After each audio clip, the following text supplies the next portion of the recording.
It's Friday, 8 p.m. You are staring into your closet. Your lower back is throbbing. Your calves feel like wet concrete from the week you've just dragged yourself through.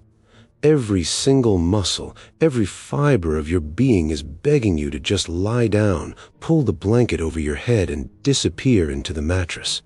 Yet your hand reaches out. You pull your clothes off the hanger.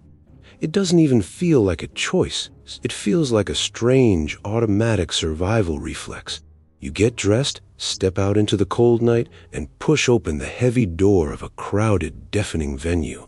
The air smells like spilled drinks and sweat. The bass from the speakers is literally vibrating against your ribs. Within 10 minutes, that crushing physical exhaustion vanishes. Your eyes brighten. The fog in your head clears. You are truly awake for the first time all week. Most people look at that exact moment and misread it completely. They see someone who is terrified of being alone. They assume you have this desperate emotional need for an audience, that your constant talking is just a cover for a shallow interior. What's actually happening in that loud, sticky room isn't a personality flaw. You aren't running away from the quiet. You are biologically plugging yourself into a charging station. There is a quiet mechanism at play here that Hans Eysenck figured out back in 1967 at the University of London. He realized that the part of your brain responsible for keeping you awake and alert, your ascending reticular activating system, naturally sits at a remarkably low baseline. In your resting state, your brain is fundamentally sleepy, understimulated. When you walk into that chaotic Friday night, you aren't overwhelming your system. That deafening noise, the flashing lights, the overlapping conversations, that is the exact amount of environmental friction your brain requires just to turn the lights on. You aren't seeking attention. You are hunting for the fuel just to reach a normal baseline of alertness. And once those lights are on, a completely different, much more aggressive engine takes over. In 1999, researchers Richard Depew and Paul Collins at Cornell University mapped out this engine. They looked at your mesolimbic dopamine system. Society treats dopamine like a simple pleasure chemical, a quick hit of happiness.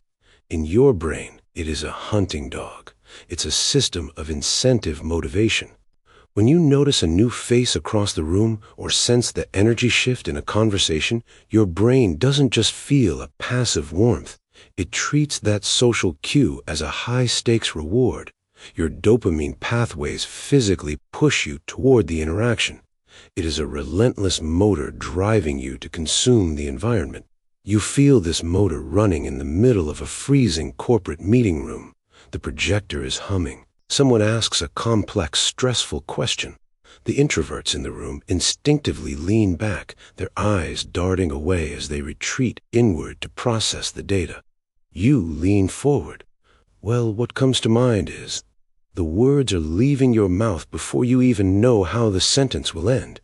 People judge you for jumping the gun, thinking you speak before you think. They have it backward. You literally have to speak in order to think.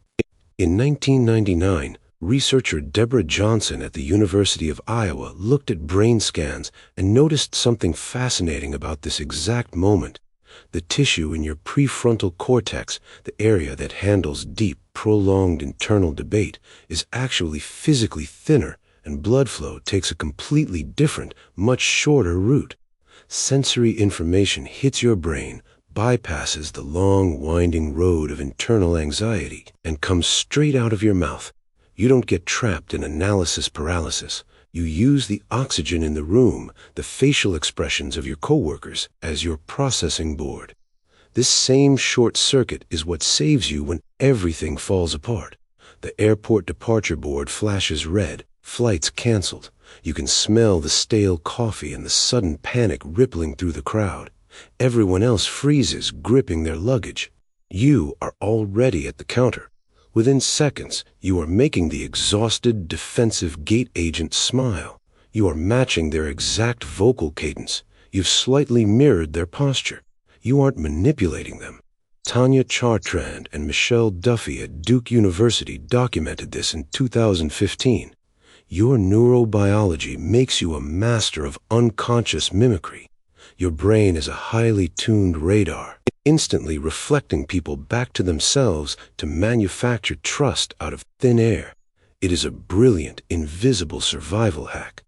From an evolutionary standpoint, you are wired to win. Daniel Nettle at Newcastle University proved this in 2005. This relentless drive for social rewards meant your ancestors were the ones finding the new territories, building the critical alliances, and ultimately passing on their genes. But Nettle's data also revealed the dark, quiet tax you pay for this engine. Your brain's hunger for the next hit of interaction, the next novel reward, makes you blind to risk. The data is clear. High extroversion comes with significantly increased rates of physical accidents, severe injuries, and hospitalizations.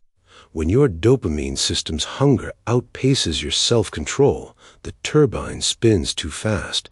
The pursuit of the next big thing turns destructive. It spirals into reckless thrill-seeking or substance abuse. In relationships, it manifests as a terrifying, itching boredom, a constant need for a new spark because the steady, quiet warmth of a long-term partner simply doesn't fire your reward circuits loudly enough anymore. Other human beings stop being people. They just become stimulus, logs to throw into the fire of your own ego. Some people are nuclear submarines. They can dive deep, disappear into the crushing pressure of the ocean, and run quietly on their own internal fuel for months at a time. You are a massive wind turbine covered in solar panels. You possess a breathtaking capacity to generate energy, but you are entirely at the mercy of the weather outside. You need the wind. You need the sun. When you are isolated in a quiet room, the air goes still, the blades stop turning, and your entire system powers down into a heavy sleep. But if you throw yourself into a hurricane just to feel the blades spin, you will rip the motor apart. The next time you find yourself reaching for a jacket when your bones are aching, or speaking up in a dead silent room before your thought is fully formed, do not feel guilty. Do not let them tell you it is a sign of shallowness. It is just your sleepy brain turning on the radar, hunting for a little bit of wind. You aren't empty. You just process the world outside in. Look closely at your turbine right now. Is it waiting for a breeze, or are you letting it tear itself apart in a storm? Next time, we're going to dive into the minds of the people who quietly absorb those storms, the ones who carry the emotional weight of every room they enter, but can never seem to explain their own crushing burden. The INFPs, the mediators. Until then, protect your engine.